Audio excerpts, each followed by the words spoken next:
Jamie, healthcare has lagged the global equity markets over the past couple of years, but since August, September last year, things have turned more positive. Why? What's driven that change?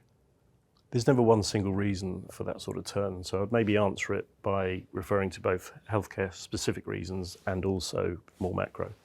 So on the healthcare specific reasons, we're seeing some really interesting, exciting new product stories, and they're driving positive revisions both at the top and the bottom line of P&Ls. So that's the first thing. But secondly, we're seeing earnings breadth improve, and that's quite important. We spend a lot of time looking at earnings revisions. And then finally, M&A is picking up. We've mentioned this before, but if you look at the pharmaceutical industry, they're losing patent protection for a lot of drugs, and they need to replace those and replenish their pipelines, and we're starting to see M&A pick up as well. And so they're probably three of the biggest reasons. And this was all coming off a sector that was attractively valued and was pretty unloved, we thought, by the market. On the kind of more macro side, what we started to see was policy fear easing, particularly in the US. And what I'm specifically referring to is things like tariffs. So a lot of large cap pharmaceutical companies were going to the administration and trying to broker deals that would protect them from those tariff headwinds. And then finally, there have been some concerns about disruption at the regulatory bodies like the FDA. And actually, we're seeing that body functioning well. And so those are all the ingredients we think were key behind driving that recovery. So with that positive backdrop, where are you finding the most compelling opportunities now? And also the counter, where are you more cautious? Healthcare is very diverse, and so we should really be able to find interesting things at any point in any economic or regulatory cycle.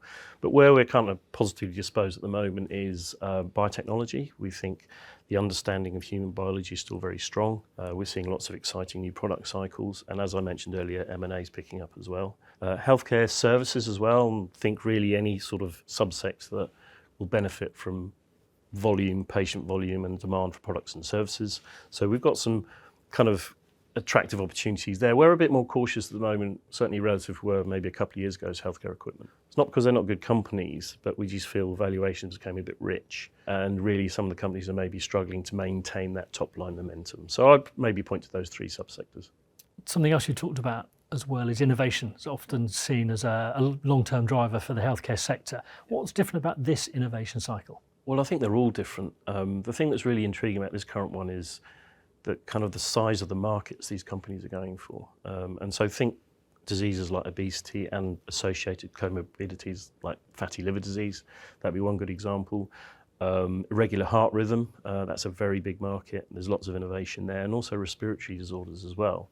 So we're seeing lots of innovation in areas where actually there are huge commercial opportunities, and that's really one of the things that's so exciting at the moment. So bringing everything together, how do you think the healthcare sector is positioned for the next, say, 12, 24 months? Well, we're optimistic. As you mentioned right at the beginning, we've had a challenging 2 or 3 years that's really started to turn. And so what's that optimism based on? I think it's based on the fact that the fundamentals are strong, and by that we're referring to the innovation. We're referring to the demand for products and services. The second thing is we are starting to see an inflection, both on an absolute and relative basis, and hopefully that momentum can continue.